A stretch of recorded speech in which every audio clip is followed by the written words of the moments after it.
Hello friends, welcome to Vrindavan P S C world. അപ്പോൾ നമ്മുടെ 10th പ്രിലിംസിൻ്റെ first stage എക്സാമിന് വേണ്ടിയിട്ടുള്ള ഒരു ഫൈനൽ ടച്ചപ്പ് എന്നോണം, അതായത് ഒരു റിവിഷൻ എന്നോണം നമ്മളുടെ സിലബസിൽ പറഞ്ഞിട്ടുള്ള സബ്ജക്ട്സിനെയൊക്കെ ബേസ് ചെയ്തിട്ടുള്ള ക്വസ്റ്റ്യൻസിലൂടെ ഇപ്പോൾ കഴിഞ്ഞ കുറച്ച് വീഡിയോസുകളിലായിട്ട് കടന്നു പോയിക്കൊണ്ടിരിക്കുകയായിരുന്നു അല്ലേ. നമ്മൾ current affairs, Indian geography, Indian history, അതുപോലെ തന്നെ ഇന്ത്യൻ കോൺസ്റ്റിറ്റ്യൂഷൻ റിലേറ്റഡ് ആയിട്ടുള്ള ക്വസ്റ്റ്യൻസൊക്കെ കണ്ടു.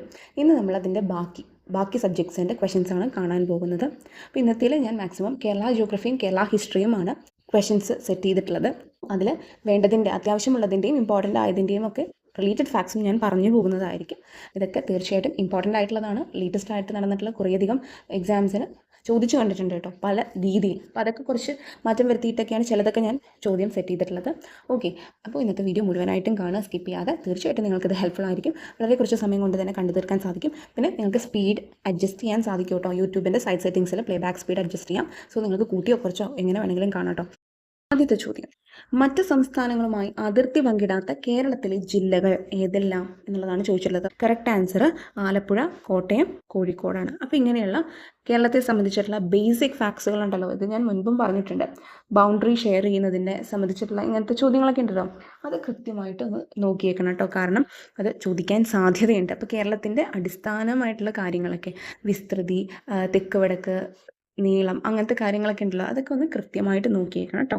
കേരള ജിയോഗ്രഫി റിലേറ്റഡ് ആയിട്ടുള്ള അങ്ങനത്തെ കാര്യങ്ങളൊക്കെ ചോദിക്കാൻ ചാൻസ് ഉള്ളതാണ്. അത് അടുത്ത തന്നിരിക്കുന്ന പ്രസ്താവനകൾ കേരളത്തിലെ ഏത് ഭൂവിഭാഗത്തെ സംബന്ധിച്ചാണ് പറഞ്ഞിട്ടുള്ളത്. നമുക്കറിയാം, കേരള ജിയോഗ്രഫിയിൽ നമ്മൾ ഫിസിയോഗ്രഫിക് ഡിവിഷൻസ് കേരളത്തിൻ്റെ നമ്മൾ പഠിക്കുന്നുണ്ട് അല്ലേ. ഭൂപ്രകൃതി അനുസരിച്ച് കേരളത്തെ 3 തിരിച്ചിട്ടുള്ളത് എന്നുള്ളതൊക്കെ നമുക്കറിയാവുന്ന കാര്യമാണ്. മലനാട്, ഇടനാട്, തീരപ്രദേശം എന്നുള്ളത് അല്ലേ. അപ്പോൾ ഇവിടെ 2 സ്റ്റേറ്റ്മെൻറ്റ്സ് ആണ് തന്നിട്ടുള്ളത്. ഈ 2 സ്റ്റേറ്റ്മെൻറ്റ്സ് ഏതോ ഒരു ഫിസിയോഗ്രഫിക് ഡിവിഷനെ കുറിച്ചാണ് പറയുന്നത്. ഓക്കെ, അതേതാണ് എന്നുള്ളതാണ് ചോദിച്ചിട്ടുള്ളത്. അപ്പോൾ ഇങ്ങനെ ഒരു ടൈപ്പ് ഓഫ് ക്വസ്റ്റ്യൻ ലേറ്റസ്റ്റ് ആയിട്ട് നടന്നത് ഞാനൊരു എക്സാമ്പിൾ കണ്ടിട്ടുണ്ട്. ഓക്കെ, കുറേ സ്റ്റേറ്റ്മെൻറ്റ്സ് തന്നിട്ടുണ്ട്. അത് ചിലപ്പോൾ നമ്മളോട് ഇങ്ങനെയല്ല ചോദിക്കാം, മലനാട് ഇടനാട് മിക്സ് ചെയ്ത് സ്റ്റേറ്റ്മെൻറ്റ് തന്നിട്ട് ഇത് ശരിയാണോ പ്രസ്താവനകൾ എന്നുള്ള രീതിയിലായിരിക്കും ചിലപ്പോൾ ചോദിക്കാം. ഓക്കെ, അതുകൊണ്ടാണ് ഞാൻ എന്ത് ചെയ്തത്, ഇങ്ങനൊരു ടൈപ്പ് ഓഫ് ക്വസ്റ്റ്യൻ സെറ്റ് ചെയ്തത് കേട്ടോ. അപ്പോൾ നോക്കി, വനങ്ങൾ ഏറ്റവും കൂടുതൽ കാണപ്പെടുന്ന ഭൂപ്രദേശമാണിത്. ധാരാളം വനങ്ങളുള്ളൊരു ഭൂപ്രദേശമാണ്. ആലപ്പുഴയാണ് ഈ പ്രദേശം ഉൾപ്പെടാത്ത ഏക ജില്ല. അതായത് ഈ ഒരു ഭൂവിഭാഗം ആ ഡിസ്ട്രിക്റ്റിലില്ല. ഓക്കെ, ഓപ്ഷൻസ് നമുക്കറിയാവുന്ന പോലെ തന്നെ 3 ഉണ്ട്. ഒപ്പം ഇവയൊന്നും അല്ല എന്നുള്ളത്. ഇവയൊന്നും അല്ല എന്നുള്ളതിന് പ്രസക്തി ഇല്ലല്ലോ. നമ്മൾ ആകെ 3 ഫിസിയോഗ്രഫിക് ഡിവിഷനാണ് പഠിക്കുന്നത്. അപ്പോൾ അതില്ല. ഇനി മലനാടുണ്ട്, ഇടനാട് എന്നാണ് കേട്ടോ. അപ്പോൾ ടൈപ്പിംഗ് എറർ എന്നാണ്. അപ്പോൾ മലനാട്, ഇടനാട്, തീരപ്രദേശം. വനങ്ങൾ ഏറ്റവും കൂടുതൽ കാണപ്പെടുന്നതെന്ന് പറയുമ്പോൾ തന്നെ നമുക്ക് ഏകദേശം ഒരു ഐഡിയ കിട്ടുമല്ലേ. ഏതാണ് ആൻസർ? മലനാട്. ഓക്കെ, ആലപ്പുഴയാണ് ഈ പ്രദേശം ഉൾപ്പെടാത്ത ഏക ജില്ല എന്നുള്ളത് മനസ്സിലാക്കാം. നമുക്കറിയാമല്ലോ, സമുദ്രനിരപ്പിൽ നിന്ന് ഏകദേശം 75 മീറ്ററിൽ കൂടുതൽ ഉയരമുള്ള പ്രദേശമാണ് മലനാട് എന്ന് പറയുന്നത്. കേരളത്തിൻ്റെ ആകെ ഭൂവിസ്തൃതി എടുത്തു കഴിഞ്ഞാൽ 48% ഈ പറയുന്ന മലനാട് വരുന്നത്. ഓക്കെ, വനങ്ങൾ ഏറ്റവും കൂടുതൽ കാണപ്പെടുന്നു. അതുപോലെ തന്നെ എന്താണ്, നദികളെല്ലാം ഉത്ഭവിക്കുന്നത് ഈ ഒരു ഭൂപ്രകൃതിയിൽ നിന്നാണ് അല്ലേ. ഇതൊക്കെ നമുക്കറിയാവുന്ന ബേസിക് ഫാക്ട്സ് ആണ്. ഓക്കെ, പശ്ചിമഘട്ടത്തിൻ്റെ ഭാഗമായിട്ട് വരുന്ന കേരളത്തിലെ ഒരു ഭൂവിഭാഗമാണ് മലനാട്. അപ്പോൾ ഇപ്പോൾ മലനാടിനെ സംബന്ധിച്ച് പഠിക്കുന്നത് പോലെ തന്നെ നിങ്ങൾ ഇടനാടും തീരപ്രദേശവും അതിൻ്റെ ഫീച്ചേഴ്സ് കൃത്യമായിട്ട് തന്നെ നോട്ട് ചെയ്ത് വെച്ചിരിക്കണം കേട്ടോ. അഗസ്ത്യമല ബയോസ്ഫിയർ റിസർവിൻ്റെ ഭാഗമായിട്ടുള്ള വന്യജീവി സങ്കേതങ്ങൾ എന്നുള്ളതാണ് തന്നിട്ടുള്ളത്. അപ്പോൾ നെയ്യാറ്, പേപ്പാറ, ശെന്തുരുണി ഇവയെല്ലാം, ആക്ച്വലി ഇവയെല്ലാം എന്നുള്ളതാണ് കറക്റ്റ്. സങ്കേതങ്ങൾ എന്ന് പറയുമ്പോൾ തന്നെ നിങ്ങൾക്ക് ആൻസറിലേക്ക് എത്താൻ പറ്റും. ഇവയെല്ലാം ആണല്ലോ അല്ലെ, പ്ലൂറൽ അല്ലേ തന്നിട്ടുള്ളത്. ശരിയായ ജോഡി കണ്ടെത്തുക. ആര്യങ്കാവ് ചുരം, പുനലൂർ, ചെങ്കോട്ട, അതായത് ഓരോ പാസ് വന്നിട്ട് ബന്ധിപ്പിക്കുന്ന സ്ഥലങ്ങളായിട്ടുള്ളതാണ്. ഇത് നമുക്ക് മിക്കവാറും ഇങ്ങനെ ശരിയായ ജോഡിയോ അല്ലെങ്കിൽ മാച്ച് ദ ഫോളോയിങ്ങോ ഒക്കെ ആയിട്ട് വരാട്ടോ. അപ്പോൾ എപ്പോഴും പാസസ് നല്ലവണ്ണം നോക്കണം. ഓക്കെ, ദെൻ പേരമ്പാടി ചുരം, കണ്ണൂർ, കൂർഗ്, പിന്നെ പാൽ ചുരം, വയനാട്, കണ്ണൂർ, പിന്നെ ഇവയെല്ലാം. അതായത് ഒന്നില്ലെങ്കിൽ ഈ പറഞ്ഞ ജോഡികളെല്ലാം ശരിയാണ്, അല്ലെങ്കിൽ ഇതിലേതെങ്കിലും ഒന്നായിരിക്കും ശരി. ഓക്കെ, അപ്പോൾ നമുക്ക് ഈ തന്നിട്ടുള്ള എല്ലാ ജോഡികളും ഉണ്ടല്ലോ, കറക്റ്റ് ആണത്. ഓക്കെ, ആര്യങ്കാവ് ചുരം ബന്ധിപ്പിക്കുന്നത് പുനലൂർ, ചെങ്കോട്ടയാണ്. അത് അങ്ങനെ തന്നെയാണ്. ഇത് ഇടയ്ക്ക് ചോദിക്കാറുണ്ട് കേട്ടോ, അത് ഇമ്പോർട്ടൻ്റ് ആണ്, നോക്കി വെച്ചേക്കണം. ഇതിനെ ആര്യങ്കാവ് ചുരത്തിനെ ആക്ച്വലി ചെങ്കോട്ട ചുരം എന്നും പറയാറുണ്ട് കേട്ടോ. കാരണം ബന്ധിപ്പിക്കുന്ന സ്ഥലം തന്നെ നോക്കി നമുക്കറിയാം. പിന്നെ NH 744 കടന്നു പോകുന്നത് ആക്ച്വലി ഈ പറയുന്ന എന്താണ്, ആര്യങ്കാവ് ചുരത്തിലൂടെയാണ്. അപ്പോൾ അത് ശ്രദ്ധിക്കണം. ഓക്കെ, ദെൻ പേരമ്പാടി ചുരം കണ്ണൂർ, കൂർഗ് അതുമായിട്ട് ബന്ധിപ്പിക്കുന്നു. അതുപോലെ പാൽ ചുരം, വയനാട്, കണ്ണൂർ. ഓക്കെ, അടുത്ത ചോദ്യം നോക്കാം. ഏറ്റവും കൂടുതൽ കടൽ തീരമുള്ള കേരളത്തിലെ ജില്ല ഏതാണ് എന്നുള്ളതാണ് ചോദിച്ചിട്ടുള്ളത്. അപ്പോൾ ഞാൻ പറഞ്ഞല്ലോ, കേരളത്തെക്കുറിച്ച് പഠിക്കുമ്പോൾ ഇങ്ങനെയുള്ള ബേസിക് ഫാക്ട്സ് നിങ്ങൾ തീർച്ചയായിട്ടും പഠിക്കണം. കടൽ തീരം ഇല്ലാത്ത ജില്ല, കടൽ തീരം ഏറ്റവും കൂടുതലുള്ളത്, കുറവുള്ളത്, അതൊക്കെ ഒന്ന് ജസ്റ്റ് നോട്ട് ചെയ്യണം കേട്ടോ. ഓക്കെ, അപ്പോൾ നമ്മളോട് ഇവിടെ ചോദിച്ചിട്ടുള്ളത് ഏറ്റവും കൂടുതൽ കടൽ തീരമുള്ള കേരളത്തിലെ ഏതാണ് എന്നുള്ളതാണ്. ഓപ്ഷൻസ് തിരുവനന്തപുരം, കണ്ണൂർ, ആലപ്പുഴ, കൊല്ലം എന്നുള്ളതാണ് തന്നിട്ടുള്ളത്. ആൻസർ കണ്ണൂരാണ്. അങ്ങനെയാണെങ്കിൽ ഏറ്റവും കുറവ് തീരപ്രദേശമുള്ള കേരളത്തിലെ ജില്ല ഏതാണ്? അത് കൊല്ലമാണ് കേട്ടോ. ഓക്കെ, അപ്പോൾ അത് മനസ്സിലാക്കി വെച്ചിരിക്കാം. ഇനി അടുത്ത ചോദ്യം, കേരളത്തിലെ ഏറ്റവും ജനസംഖ്യ കൂടിയ ജില്ല. കേരളത്തിലെ ഏറ്റവും ജനസംഖ്യ കൂടിയ ജില്ലയാണ് ചോദിച്ചിട്ടുള്ളത്. ഓപ്ഷൻസ് കോഴിക്കോട്, മലപ്പുറം, തിരുവനന്തപുരം, എറണാകുളം എന്നുള്ളതാണ് തന്നിട്ടുള്ളത്. അപ്പോൾ കേരളത്തിലെ ഏറ്റവും ജനസംഖ്യ കൂടിയ ജില്ല ഏതാണെന്നറിയോ? മലപ്പുറമാണ്. എന്നാൽ ഏറ്റവും കുറഞ്ഞ, അതായത് ജനസംഖ്യ കുറവുള്ള ജില്ല എന്ന് പറയുന്നത് വയനാടാണ് കേട്ടോ. അപ്പൊ അത് മിക്കവർക്കും അറിയാവുന്ന കാര്യമായിരിക്കും. ജനസംഖ്യ ഏറ്റവും കുറവ് വയനാട് ജില്ലയാണ്. ദെൻ സ്ത്രീ പുരുഷാനുപാതം നോക്കുകയാണെങ്കിൽ സ്ത്രീ പുരുഷാനുപാതത്തിൽ ഏറ്റവും കൂടിയ ജില്ല എന്ന് പറയുന്നത് കണ്ണൂരാണ്. ഓക്കെ, സ്ത്രീ പുരുഷാനുപാതം ഏറ്റവും കൂടുതലുള്ള ജില്ല കണ്ണൂരാണ്.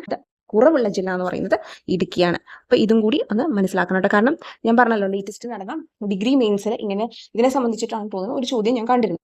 ഓക്കെ, ചോദ്യം, കാർബൺ ബഹിർഗമനം കുറച്ച് പൊതുഗതാഗതം ശക്തിപ്പെടുത്താനുള്ള കേന്ദ്ര പദ്ധതിയുടെ ഭാഗമായി LNG ബസ്സുകൾ നിരത്തിലിറക്കിയ ആദ്യ ഇന്ത്യൻ നഗരം ഏതാണ് എന്നുള്ളതാണ് ചോദിച്ചിട്ടുള്ളത്. ഓപ്ഷൻസ് നോക്കുമ്പോൾ എറണാകുളം, കോഴിക്കോട്, തിരുവനന്തപുരം, തൃശ്ശൂർ എന്നുള്ളതാണ് തന്നിട്ടുള്ളത്. അപ്പൊ നമുക്ക് എന്തായാലും ഉറപ്പായി കേരളത്തിലെ ഒരു ജില്ലയാണ് ആദ്യത്തെ ആ ഒരു ഇന്ത്യൻ നഗരം, LNG ബസ്സുകൾ നിരത്തിലിറക്കിയ ഇന്ത്യൻ നഗരം എന്ന് പറയുന്നത്. ആൻസർ തിരുവനന്തപുരമാണ് കേട്ടോ. അടുത്ത ചോദ്യം, മിനി പമ്പ ഏത് നദിയുമായി ബന്ധപ്പെട്ടിരിക്കുന്നു? ഓപ്ഷൻസ് ചാലിയാർ, പമ്പ, ഭാരതപ്പുഴ, പെരിയാർ. ഇത്രയാണ് തന്നിട്ടുള്ളത്. അപ്പോൾ കറക്റ്റ് ആൻസർ ഏതാണെന്ന് എല്ലാവർക്കും അറിയാമായിരിക്കും, ഭാരതപ്പുഴയാണ് കേട്ടോ. അടുത്ത ചോദ്യം, കേരളത്തിലെ ഏത് നദിയാണ് വായുജല മലിനീകരണത്തിനെതിരെ നടന്ന ആദ്യ സംഘടിത പ്രക്ഷോഭത്തിന് കാരണമായത്? അപ്പോൾ ഇത് വേറൊരു തരത്തിലാണ് മുൻപത്തെ ഏതോ ഒരു എക്സാമിന് ചോദിച്ചിട്ടുണ്ടായിരുന്നത്. അപ്പോൾ കേരളത്തിലെ ഏതോ ഒരു നദിയുമായിട്ട് റിലേറ്റ് ചെയ്തിട്ടാണ് വായുജല മലിനീകരണത്തിനെതിരെ ആദ്യമായിട്ടൊരു സംഘടിത പ്രക്ഷോഭം നടക്കുന്നത്. ഓക്കെ, ആ പ്രക്ഷോഭം അറിയാമെങ്കിൽ നമുക്കിതിന്റെ ഉത്തരവും കിട്ടും. ആ പ്രക്ഷോഭമാണ് ചാലിയാർ പ്രക്ഷോഭം എന്ന് പറയുന്നത്. അപ്പൊ ഒബ്വിയസ്ലി ആ നദി ഏതാണ്? ചാലിയാർ ആണ്. ഓക്കെ, ചാലിയാർ പ്രക്ഷോഭം ഇമ്പോർട്ടന്റ് ആണ്. ആ ഒരു ചാലിയാർ സംരക്ഷണ സമിതിയുടെ സ്ഥാപക നേതാവ് ആരായിരുന്നു? KA റഹ്മാൻ ആയിരുന്നു. അതും കൂടി മനസ്സിലാക്കുക. അപ്പോൾ ഈ പറഞ്ഞ ചാലിയാറിന്റെ മലിനീകരണത്തിന് കാരണമായ ഒരു ഫാക്ടറി ഉണ്ടായിരുന്നു, എല്ലാവരും കേട്ടിട്ടുണ്ടാവും, ഗ്വാളിയോർ റയോൺസ് എന്ന് പറയുന്നത്, മാവൂരില. ഓക്കെ, അതായിരുന്നു ഇതിന്റെ കാരണം. അപ്പൊ ആ ഒരു ഇതിനെ റിലേറ്റ് ചെയ്തിട്ട് മുൻ വർഷത്തെ പേപ്പറുകളിലൊക്കെ ചോദിച്ചിട്ടുണ്ട്. അപ്പൊ അതൊന്ന് നോട്ട് ചെയ്യണം കേട്ടോ. മാത്രമല്ല, കേരളത്തിൽ ഇപ്പോൾ മലിനീകരണം ഏറ്റവും കൂടിയ നദികൾ ഏതാ? ഈ പറഞ്ഞ ചാലിയാറും അതുപോലെ തന്നെ പെരിയാറും ഉണ്ട് മലിനീകരണം കൂടിയ നദികളിൽ. എന്നാൽ മലിനീകരണം ഏറ്റവും കുറഞ്ഞ നദി പറയുകയാണെങ്കിൽ അത് കുന്തിപ്പുഴയാണ്. ഓക്കെ, അടുത്ത ചോദ്യം, ചേരുംപടി ചേർക്കുക എന്നുള്ളതാണ് കേട്ടോ. അപ്പോൾ ഈ ചേരുംപടി ചേർക്കാനുള്ളതും നമുക്ക് ചോദിക്കാൻ ചാൻസ് ഉള്ളതാണ്. കുറച്ച് വന്യജീവി സങ്കേതങ്ങൾ, വൈൽഡ് ലൈഫ് സാങ്ച്വറീസും അതുപോലെ പക്ഷി സങ്കേതം ഒക്കെ മിക്സ് ചെയ്തിട്ടുള്ളതാണത്. അത് ഏത് ഡിസ്ട്രിക്റ്റിലാണ് എന്നുള്ള രീതിയിലാണ് നമ്മളോട് ചേരുംപടി ചേർക്കാൻ പറഞ്ഞിട്ടുള്ളത്. ഓക്കെ, അപ്പൊ കൊട്ടിയൂർ, നെയ്യാർ, ചെന്തുരുണി, ചൂളന്നൂർ അല്ല കേട്ടോ, ചൂലന്നൂർ എന്നാണ്. ഇതൊക്കെയാണ് തന്നിട്ടുള്ളത്. ഓക്കെ, അപ്പൊ അതിന്റെ കറക്റ്റ് ആയിട്ടുള്ള മാച്ചിങ് ഞാൻ പറയാം, ഡയറക്റ്റ് ആൻസർ തന്നെ പറയാം, കൂടുതൽ കൺഫ്യൂസ് ചെയ്യിക്കുന്നില്ല. കൊട്ടിയൂർ എന്ന് പറയുന്നത് വൈൽഡ് ലൈഫ് സാങ്ച്വറി ആക്ച്വലി കണ്ണൂരാണ് കേട്ടോ. കൊട്ടിയൂര് കണ്ണൂരാണ്. ഓക്കെ, മറക്കരുത്. ഇപ്പൊ ഈ പറയുന്ന എല്ലാം ഇമ്പോർട്ടന്റ് ആണ് കേട്ടോ. ഇനി അടുത്തത് നെയ്യാർ. നെയ്യാർ എല്ലാവർക്കും അറിയാം, തിരുവനന്തപുരം. ഓക്കെ, അപ്പൊ A4B2. നെക്സ്റ്റ് ചെന്തുരുണി അല്ലെങ്കിൽ ചെന്തുരുണി എന്ന് പറയുന്നത് കൊല്ലം ഡിസ്ട്രിക്റ്റിലാണ് കേട്ടോ. കൊല്ലം ഡിസ്ട്രിക്റ്റിലാണ്. ദെൻ ചൂലന്നൂർ പാലക്കാടാണ്. ഓപ്ഷൻ C ആണ് കറക്റ്റ്. ഒന്നും കൂടെ പറയാം, കൊട്ടിയൂര് കണ്ണൂരാണ്. ഓക്കെ, ഒന്നും കൂടെ പറയാം ഞാൻ, കൊട്ടിയൂർ എന്ന് പറയുന്നത് കണ്ണൂർ ഡിസ്ട്രിക്റ്റിലാണ്. അതുപോലെ വൈൽഡ് ലൈഫ് സാങ്ച്വറി ആണ് കേട്ടോ, ഇതെല്ലാം വൈൽഡ് ലൈഫ് സാങ്ച്വറി റിലേറ്റഡ് ആണ്. ഓക്കെ, നെയ്യാർ എന്ന് പറയുന്നത്, നെയ്യാർ വൈൽഡ് ലൈഫ് സാങ്ച്വറി തിരുവനന്തപുരമാണ്. ചെന്തുരുണി കൊല്ലമാണ്. ചൂലന്നൂര് പാലക്കാടാണ് കേട്ടോ. ഓക്കെ, അപ്പോൾ ഇത് ഇമ്പോർട്ടന്റ് ആണ്. എല്ലാം കേരളത്തിൽ ആകെ 18 വൈൽഡ് ലൈഫ് സാങ്ച്വറീസ് ആണ് അറ്റ് പ്രസന്റ് ഉള്ളത്. അപ്പൊ അതിൽ എല്ലാം എന്നുള്ളതിനേക്കാൾ ഉപരി ഏറ്റവും ഇമ്പോർട്ടന്റ് ആയിട്ടുള്ളതിന്റെ ഒന്ന് നോക്കുക ഏത് ഡിസ്ട്രിക്റ്റിലാണ് എന്നുള്ളത് കേട്ടോ. താഴെ തന്നിരിക്കുന്നവരിൽ കേരളത്തിൽ ക്വിറ്റ് ഇന്ത്യ സമരത്തിൽ പങ്കെടുത്തതിനെ തുടർന്ന്, ഇപ്പൊ കുറച്ച് ടൈപ്പിംഗ് മിസ്റ്റേക്ക് ഉണ്ട് കേട്ടോ, എക്സ്ട്രീംലി സോറി ഫോർ ദാറ്റ്. അത് പെട്ടെന്ന് മലയാളത്തിൽ ടൈപ്പ് ചെയ്യുമ്പോൾ അങ്ങനെ വന്നു പോകുന്നതാണ് കേട്ടോ. അപ്പോൾ താഴെ തന്നിരിക്കുന്നവരിൽ കേരളത്തിൽ ക്വിറ്റ് ഇന്ത്യ സമരത്തിൽ പങ്കെടുത്തതിനെ തുടർന്ന് അറസ്റ്റ് വരിച്ച നേതാക്കൾ. ഓക്കെ, ഓപ്ഷൻസ് നോക്കാം. മൊയ്തു മൗലവി, MP നാരായണ മേനോൻ, AV കുട്ടിമാളു അമ്മ, ഇവരെല്ലാം എന്നുള്ളതാണ് നമുക്ക് ഓപ്ഷൻസ് തന്നിട്ടുള്ളത്. അപ്പോൾ ക്വിറ്റ് ഇന്ത്യ സമരത്തിൽ പങ്കെടുത്തതിനെ തുടർന്ന് അറസ്റ്റ് വരിച്ച നേതാക്കളുടെ പേരാണ് നമ്മളോട് ചോദിച്ചിട്ടുള്ളത്. അത് ആക്ച്വലി ഇവരെല്ലാം നേതാക്കൾ എന്ന് പറയുമ്പോൾ തന്നെ നമുക്ക് ആൻസർ കിട്ടി. ഇവരെല്ലാം നമ്മളോട് അങ്ങനെ പറയണമെന്നില്ല, നേതാവ് അല്ലെങ്കിൽ നേതാക്കൾ എന്നുള്ള രീതിയിലായിരിക്കും ചിലപ്പോൾ ചോദിക്കുക. അപ്പോൾ മൊയ്തു മൗലവി, അതുപോലെ MP നാരായണ മേനോൻ, AV കുട്ടിമാളു അമ്മ, ഇവരെയൊക്കെ തന്നെ അറസ്റ്റ് വരിച്ചവരാണ്. ക്വിറ്റ് ഇന്ത്യ സമരത്തിൽ കേരളത്തിൽ നിന്ന് പങ്കെടുത്തു എന്നുള്ളതിനെ ചൊല്ലിയിട്ട് കേട്ടോ. അടുത്ത ചോദ്യം, കർഷക സംഘത്തിന്റെ നേതൃത്വത്തിൽ ക്വിറ്റ് ഇന്ത്യ സമരകാലത്ത് സമരങ്ങൾ നടന്ന പ്രദേശം അല്ലെങ്കിൽ പ്രദേശങ്ങൾ. കണ്ടോ, ഇങ്ങനെ വേണമെങ്കിൽ ചോദിക്കാം. അപ്പോൾ കർഷക സംഘത്തിന്റെ നേതൃത്വത്തിൽ ക്വിറ്റ് ഇന്ത്യ സമരകാലത്ത് സമരങ്ങൾ നടന്ന പ്രദേശം അല്ലെങ്കിൽ പ്രദേശങ്ങൾ എന്ന് പറയുന്നത് ഇവയെല്ലാം തന്നെയാണ്. അതായത് കയ്യൂർ, കരിവള്ളൂര്, മൊറാഴ എന്ന് പറയുന്നത്. അപ്പൊ ഇതെല്ലാം ഈ റിവോൾട്ടുകൾ നമ്മൾ കേട്ടിട്ടുണ്ട് അല്ലെ, കയ്യൂർ സമരം, മൊറാഴ സമരം, കരിവള്ളൂർ സമരം ഒക്കെ കേട്ടിട്ടുണ്ട്. അപ്പൊ അതിന്റെയൊക്കെ വർഷവും എന്നുള്ള ഏത് ഡിസ്ട്രിക്റ്റിലാണ് ഈ പറഞ്ഞ സ്ഥലങ്ങളും എന്നുള്ളത് കൃത്യമായിട്ട് മനസ്സിലാക്കണം കേട്ടോ. ഞാനൊന്ന് ജസ്റ്റ് വേഗം പറയാം. ഇതില് കയ്യൂര് ആക്ച്വലി കാസർഗോഡാണ്. ഓക്കെ, കാസർഗോഡ്, ഞാനിപ്പോ ഷോർട്ടായിട്ട് ജസ്റ്റ് ഇങ്ങനെ എഴുതുന്നുള്ളൂ, കാസർഗോഡാണ്.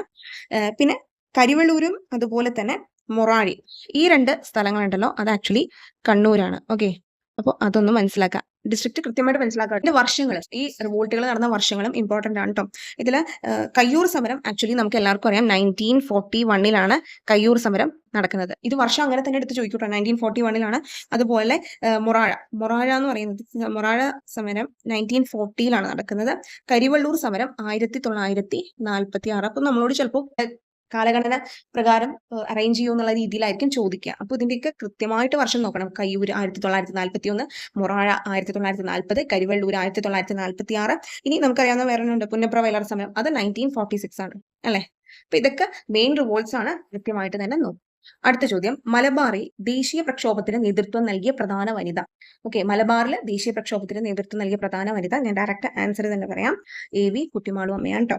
എന്നാൽ തിരുവിതാംകൂറിൽ ഈ പറഞ്ഞ ദേശീയ പ്രക്ഷോഭത്തിന് നേതൃത്വം നൽകിയവര് അക്കാമ ചെറിയാനും അതുപോലെ തന്നെ ആനി മസ്ക്രീനുമാണ്. ഓക്കെ, അടുത്ത ചോദ്യം, കരിവള്ളൂർ സമര നായിക ആരാണ് എന്നുള്ളതാണ് ചോദിച്ചിട്ടുള്ളത്. കറക്റ്റ് ആൻസർ കെ ദേവയാനിയാണ് കേട്ടോ. അടുത്ത ചോദ്യം, വൈക്കം സത്യാഗ്രഹത്തിന് നേതൃത്വം കൊടുത്തവർ ആരാണ്? വൈക്കം സത്യാഗ്രഹത്തിന് നേതൃത്വം കൊടുത്തവർ ആരെല്ലാമാണ് എന്നുള്ളതാണ് ചോദിച്ചിട്ടുള്ളത്. അപ്പോൾ ഇവിടെ ഡയറക്റ്റ് ആൻസർ നിങ്ങൾക്ക് കിട്ടിക്കാണും. ഈ പറഞ്ഞ എല്ലാവരും തന്നെ വൈക്കം സത്യാഗ്രഹത്തിന് നേതൃത്വം കൊടുത്തവരാണ്. അതായത് TK Madhavan, KP Keshava Menon, CV Kunhiraman, ഇവരെല്ലാവരും തന്നെ. അപ്പോൾ നമ്മൾ ഇങ്ങനെ കുറച്ചധികം ചോദ്യങ്ങൾ കണ്ടല്ലേ. അപ്പൊ ഇതിൽ ഇവരെല്ലാവരും എന്നുള്ള ആൻസർ വരുന്നതിൽ നിങ്ങൾക്ക് മനസ്സിലായി ആ ഒരു കറസ്പോണ്ടിങ് ക്വസ്റ്റ്യനിൽ ഈ പറയുന്ന എല്ലാം ഇൻക്ലൂഡഡ് ആണ് എന്നുള്ളത്. ഓക്കെ, അടുത്ത ചോദ്യം ഒരു പ്രീവിയസ് ഇയർ ക്വസ്റ്റ്യൻ ഒന്ന് വേറെ തരത്തിൽ ചോദിച്ചേക്കാം കേട്ടോ. പുന്നപ്ര വയലാർ സമരത്തെ ആസ്പദമാക്കിയിട്ടുള്ള ഉലക്ക എന്ന നോവൽ ആരുടേതാണ്? ഇത് തന്നെ വേറെ തരത്തിൽ ചോദിച്ചിട്ടുണ്ട് മുൻപ്. അപ്പോൾ ഈ ചോദ്യം ഇമ്പോർട്ടന്റ് ആണ് കേട്ടോ. പുന്നപ്ര വയലാർ സമരത്തെ ആസ്പദമാക്കിയിട്ടുള്ള ഉലക്ക എന്ന നോവൽ ആരുടേതാണ് എന്നുള്ളതാണ് ആൻസർ, P കേശവദേവ് കേട്ടോ. അടുത്ത ചോദ്യം, കവി തിലകൻ എന്നറിയപ്പെടുന്നത് കുമാരനാശാനാണോ, പണ്ഡിറ്റ് കറുപ്പനാണോ, ഉള്ളൂരാണോ, വള്ളത്തോളാണോ? കറക്റ്റ് ആൻസർ പണ്ഡിറ്റ് കറുപ്പനാണ് കേട്ടോ. അപ്പൊ കവി തിലകൻ എന്നറിയപ്പെടുന്നത് പണ്ഡിറ്റ് കറുപ്പനാണ്.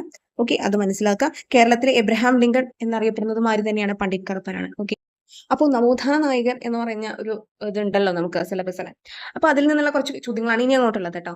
അപ്പോ നമ്മൾ ഇപ്പോൾ പണ്ഡിറ്റ് കറുപ്പൻ, അയ്യങ്കാളി, ശ്രീനാരായണ ഗുരു മുതലായവരുടെയൊക്കെ ഒന്ന് വളരെ കാര്യമായിട്ട് തന്നെ നോക്കി വെക്കണം കേട്ടോ. ഇപ്പൊ പണ്ഡിറ്റ് കറുപ്പനെ കുറിച്ച് തന്നെ പറയുകയാണെങ്കിൽ നമുക്കറിയാം, ചരിത്ര പ്രസിദ്ധമായ കായൽ സമ്മേളനം സംഘടിപ്പിച്ച നവോത്ഥാന നായകനാണ് അദ്ദേഹം അല്ലെ. അതുപോലെ തന്നെ ഇമ്പോർട്ടന്റ് ആണ്, ജാതീയമായ ഉച്ച നീചത്വങ്ങൾക്കെതിരെ ജനവികാരം വളർത്തുന്നതിന് അദ്ദേഹത്തിന്റെ കുറേയധികം രചനകൾ സഹായിച്ചിട്ടുണ്ട്. അതിലെ പ്രധാന രചനകൾ ഏതാണെന്ന് ചോദിച്ചു കഴിഞ്ഞാൽ ഉദ്യാന വിരുന്ന്, ബാലകലേശം എന്നുള്ളതാണ്. പക്ഷെ നമ്മൾ കേട്ടിട്ടുള്ള വേറെ ഒരെണ്ണമുണ്ട്, ജാതിക്കുമ്മി എന്ന് പറയുന്നത് അല്ലെ. ജാതിക്കുമ്മി അദ്ദേഹത്തിന്റെ കൃതിയാണ്. അതായത് ജാതി വ്യവസ്ഥയ്ക്കും തൊട്ടുകൂടായ്മയ്ക്കും എതിരെ പരാമർശിക്കുന്ന കേരളത്തിലെ ആദ്യ കൃതിയാണ് അദ്ദേഹത്തിന്റെ ജാതിക്കുമ്മി. നമ്മൾ ഇതായിരിക്കും പണ്ഡിറ്റ് കറുപ്പനെ കുറിച്ച് പഠിക്കുമ്പോൾ ആദ്യമേ ചിലപ്പോൾ എന്താണ് നോട്ടീസ് ചെയ്യുന്ന ഒരു കാര്യം അല്ലെ. ജാതി വ്യവസ്ഥയ്ക്കും തൊട്ടുകൂടായ്മയ്ക്കും എതിരെ പരാമർശിക്കുന്ന കേരളത്തിലെ ആദ്യ കൃതി ഏതാണ്? അത് പണ്ഡിറ്റ് കറുപ്പന്റെ ജാതിക്കുമ്മിയാണ്. എന്നാൽ അദ്ദേഹത്തിന്റെ ആദ്യത്തെ കൃതി ഏതാണ് എന്നുള്ള ഇപ്പൊ സ്റ്റേറ്റ്മെന്റ് വൈസ് ക്വസ്റ്റ്യൻസ് ഒക്കെ വരുന്നതുകൊണ്ട് ഇങ്ങനെ ആദ്യത്തെ കൃതി ഇതാണെന്നൊക്കെ പറഞ്ഞു വരാമല്ലോ. അപ്പൊ ആദ്യത്തെ കൃതി ലങ്കാമർദ്ദനം എന്നുള്ളതാണ് കേട്ടോ. എന്നാൽ ആദ്യ കവിത സ്തോത്ര മന്ദാരം എന്നുള്ളതാണ്, സ്തോത്ര മന്ദാരം. ഓക്കെ, അപ്പൊ അദ്ദേഹത്തിന്റെ കുറച്ചധികം രചനകൾ ഞാനിപ്പോ പറഞ്ഞു കഴിഞ്ഞു, അതൊന്ന് നോട്ട് ചെയ്യുക. ആദ്യത്തേത് ലങ്കാമർദ്ദനം, ആദ്യ കവിത സ്തോത്ര മന്ദാരം, അദ്ദേഹത്തിന്റെ പ്രധാനപ്പെട്ട ഒരു രചനയാണ്, കൃതിയാണ് ജാതിക്കുമ്മി. അതുപോലെ തന്നെ മറ്റു രചനകളിൽ ഉൾപ്പെടുന്നതാണ് ഉദ്യാന വിരുന്ന്, ബാലകലേശം എന്നുള്ളതൊക്കെ. ഓക്കെ, അപ്പൊ ഇതൊക്കെ ഒന്ന് മനസ്സിലാക്കി വെക്കണം കേട്ടോ. ഇതൊക്കെ ഇമ്പോർട്ടന്റ് ആണ്, കാരണം വീണ്ടും വീണ്ടും ചോദിക്കാം. ഇപ്പോൾ അരയ സമാജത്തിന്റെ സ്ഥാപകൻ, ഇതൊക്കെ ചോദിച്ചിട്ടുള്ളതാണ് പണ്ഡിറ്റ് കറുപ്പനാണ്. അപ്പോൾ വേറെ തരത്തിലുള്ള ക്വസ്റ്റ്യൻസ് നമ്മൾ പ്രതീക്ഷിക്കണമല്ലോ. ഇപ്പോൾ ഒരു നവോത്ഥാന നായകൻ എടുത്താൽ നമ്മൾ അദ്ദേഹത്തെ അവരുടെ രചനകൾ ആദ്യത്തേത്, ഓക്കെ, അതുപോലെ ഇമ്പോർട്ടന്റ് ആയിട്ടുള്ളത് അവർ തുടങ്ങിയ സംഘടനകൾ, അങ്ങനത്തെ കാര്യങ്ങളൊക്കെ ഒന്ന് കൃത്യമായിട്ട് നോക്കണം കേട്ടോ. അവരുടെ സ്പെഷ്യൽ ആയിട്ടുള്ള സ്റ്റേറ്റ്മെന്റ്സ്, ഏതെങ്കിലും കവിതയിലെ വരികൾ. അടുത്ത ചോദ്യം, സ്വതന്ത്രമായി ചിന്തിക്കുക, ധീരമായി ചോദ്യം ചെയ്യുക, ആരുടെ വാക്കുകളാണത്? സ്വതന്ത്രമായി ചിന്തിക്കുക, ധീരമായി ചോദ്യം ചെയ്യുക എന്ന ഈ പറഞ്ഞ പ്രസ്താവന ആരുടേതാണ് എന്നുള്ളതാണ്. ഓക്കെ, ഇത് സഹോദരൻ അയ്യപ്പന്റെ വാക്കുകളാണ് കേട്ടോ. അപ്പോൾ ഇങ്ങനെയുള്ളത് ശ്രദ്ധിക്കണം. നമ്മളോട് ലേറ്റസ്റ്റ് ആയിട്ട് നടന്ന LDCയിൽ ചോദിച്ചിട്ടുണ്ടായിരുന്നു അല്ലെ, ഇദ്ദേഹത്തെ സംബന്ധിച്ചിട്ടുള്ളതാണ് ചോദിച്ചിട്ടുണ്ടായിരുന്നത്, ഓർമ്മയുണ്ടെന്ന് വിചാരിക്കുന്നു. എന്താണ് നമ്മുടെ വിദ്യാഭൂഷണി എന്ന സാംസ്കാരിക സംഘടനയ്ക്ക് രൂപം നൽകിയത്. അപ്പോൾ അതൊക്കെ സ്ഥിരം കേട്ട് പരിചിതമായിട്ടുള്ള ചോദ്യങ്ങളായിരിക്കും. അപ്പോൾ ഒരു വ്യത്യസ്തമായ രീതിയിൽ ഞാൻ എന്താണ് അദ്ദേഹത്തിന്റെ വാക്കുകൾ എടുത്തിട്ട് ജസ്റ്റ് ഒരു ചോദ്യം ഉണ്ടാക്കിയെന്ന് മാത്രം കേട്ടോ. അപ്പൊ അദ്ദേഹത്തെ കുറിച്ച് വേറെ പറയുകയാണെങ്കിൽ ഇപ്പൊ എന്താണ്, അപ്പോൾ ആചാരങ്ങളെല്ലാം ദൈവത്തെ പ്രീതിപ്പെടുത്താനാണെങ്കിൽ ഞാൻ ആ ദൈവത്തോട് യുദ്ധം പ്രഖ്യാപിക്കുന്നു എന്ന് അഭിപ്രായപ്പെട്ടതും ആര് തന്നെയാണ്? സഹോദരൻ അയ്യപ്പൻ തന്നെയാണ് കേട്ടോ. അപ്പോൾ അദ്ദേഹത്തിന് ഇങ്ങനത്തെ കാര്യങ്ങളൊക്കെ ശ്രദ്ധിക്കണം. അതുപോലെ തന്നെ മുൻപത്തെ ഒരു പ്രീവിയസ് ഇയർ ക്വസ്റ്റ്യൻ ആയിരുന്നു, തൊഴിലാളി ക്ഷേമം മുൻനിർത്തി വേലക്കാരൻ എന്ന പത്രം പ്രസിദ്ധീകരിച്ച നവോത്ഥാന നായകൻ എന്ന് പറയുന്നത് ആരാണെന്നുള്ള ചോദ്യം സഹോദരൻ അയ്യപ്പൻ തന്നെയാണ്. അപ്പോൾ ഇത് ഞാൻ മുൻപത്തെ ഏതോ ഒരു LDCയുടെ ഇതേപോലെ ക്വസ്റ്റ്യൻസ് ഡിസ്കസ് ചെയ്യുന്ന കൂട്ടത്തിൽ പറഞ്ഞു പോയിട്ടുണ്ടായിരുന്നു. അതുകൊണ്ടാണ് ഞാൻ ഇവിടെ അത് ഇൻക്ലൂഡ് ചെയ്യാതിരുന്നത്. അപ്പോൾ കുറച്ചൊക്കെ അദ്ദേഹത്തിന്റെ എന്താണ് കൃതികളും കൂടെ ഒന്ന് ശ്രദ്ധിച്ച് നോക്കിയേക്കണം കേട്ടോ. അടുത്ത ചോദ്യം, ഏത് നവോത്ഥാന നായകനെ കുറിച്ചാണ് മോദസ്ഥിതനായങ്ങ് വസിപ്പൂ മല പോലെ എന്ന് കുമാരനാശാൻ വിശേഷിപ്പിച്ചത്? ഓക്കെ, ഏത് നവോത്ഥാന നായകനെ കുറിച്ചാണ് കുമാരനാശാൻ മോദസ്ഥിതനായങ്ങ് വസിപ്പൂ മല പോലെ എന്ന് വിശേഷിപ്പിച്ചത്? വേറെ ആരെയും കുറിച്ചല്ല, ശ്രീനാരായണ ഗുരുവിനെ കുറിച്ചാണ് കേട്ടോ. ഇനി ശ്രീനാരായണ ഗുരുവിനെ രണ്ടാം ബുദ്ധൻ എന്ന് വിശേഷിപ്പിച്ചത് G ശങ്കരക്കുറുപ്പാണ്. അതും കൂടി ജസ്റ്റ് ഒന്ന് മനസ്സിലാക്കുക. അടുത്ത ചോദ്യം, ശ്രീനാരായണ ഗുരു ആരെയാണ് സർവജ്ഞനായ ഋഷി എന്ന് വിശേഷിപ്പിച്ചത്? ശ്രീനാരായണ ഗുരു ആരെയാണ് സർവജ്ഞനായ ഋഷി എന്ന് വിശേഷിപ്പിച്ചത്? വേറെ ആരെയുമല്ല, ചട്ടമ്പി സ്വാമികളെ കുറിച്ചാണ് അദ്ദേഹം അങ്ങനെ പറഞ്ഞത് കേട്ടോ. അപ്പോൾ പെട്ടെന്ന് ഓപ്ഷൻസ് കാണുമ്പോൾ എന്താണ് അദ്ദേഹത്തിന്റെ ഗുരുവായ തൈക്കാടയ്യൊക്കെ സംശയം തോന്നും. പക്ഷെ അദ്ദേഹം വിശേഷിപ്പിച്ചത് സർവജ്ഞനായ ഋഷി എന്ന് വിശേഷിപ്പിച്ചത് ആരെയാണ്? ചട്ടമ്പി സ്വാമികളെയാണ് കേട്ടോ. അപ്പോൾ ഇതൊക്കെ ഒന്ന് നോട്ട് ചെയ്ത് വെക്കേണ്ടതാണ്. നവോത്ഥാന നായകരെ പറ്റിയുള്ള അങ്ങനത്തെ കാര്യങ്ങൾ. കാരണം നമ്മളോട് കേരള ഹിസ്റ്ററിയിൽ പറഞ്ഞിട്ടുണ്ടല്ലോ എടുത്ത് സിലബസിൽ. അപ്പോൾ ഇന്ന് നമ്മൾ കേരള ജിയോഗ്രഫി, കേരള ഹിസ്റ്ററിയിലെ കുറച്ച് ക്വസ്റ്റൻസ് നോക്കി, അതിന്റെ ചിലതിലേക്ക് റിലേറ്റഡ് ഫാക്ട്സ് നോക്കി. നിങ്ങൾക്ക് മനസ്സിലായി കാണുമെന്ന് വിചാരിക്കുന്നു. സയൻസിന്റെ ക്വസ്റ്റൻസ് ഞാൻ നാളെ ഡിസ്കസ് ചെയ്യുന്നതായിരിക്കും. ഇതിൽ എന്താണ് കുറച്ച് സ്പെഷ്യൽ ആയിട്ടുള്ള ക്വസ്റ്റൻസ് പ്രീവിയസ് ഇയർ പേപ്പേഴ്സ് ഒക്കെ ബേസ് ചെയ്ത്, അതുപോലെ ലേറ്റസ്റ്റ് നടന്നതിനെയൊക്കെ ബേസ് ചെയ്ത് ഞാൻ ഉണ്ടാക്കിയ കുറച്ച് ക്വസ്റ്റൻസ് ആണ് നിങ്ങളിപ്പോൾ കണ്ടത് അല്ലെ. ഓൾറെഡി നിങ്ങൾ കുറേ കണ്ടു കാണും. എങ്കിലും നിങ്ങൾ എന്തെങ്കിലും കാണാതെ പോയിട്ടുണ്ടെങ്കിൽ ജസ്റ്റ് ഞാൻ എൻ്റെതായ രീതിയിലും കൂടെ കുറച്ച് ചോദ്യങ്ങൾ ഇങ്ങനത്തെ രീതിയിലുള്ളത് വരാമെന്നുള്ള രീതിയിൽ ഞാൻ പറഞ്ഞു എന്നുള്ളൂ കേട്ടോ. അപ്പോൾ നമുക്ക് നെക്സ്റ്റ് വീഡിയോയിൽ കാണാം. Thank you for watching.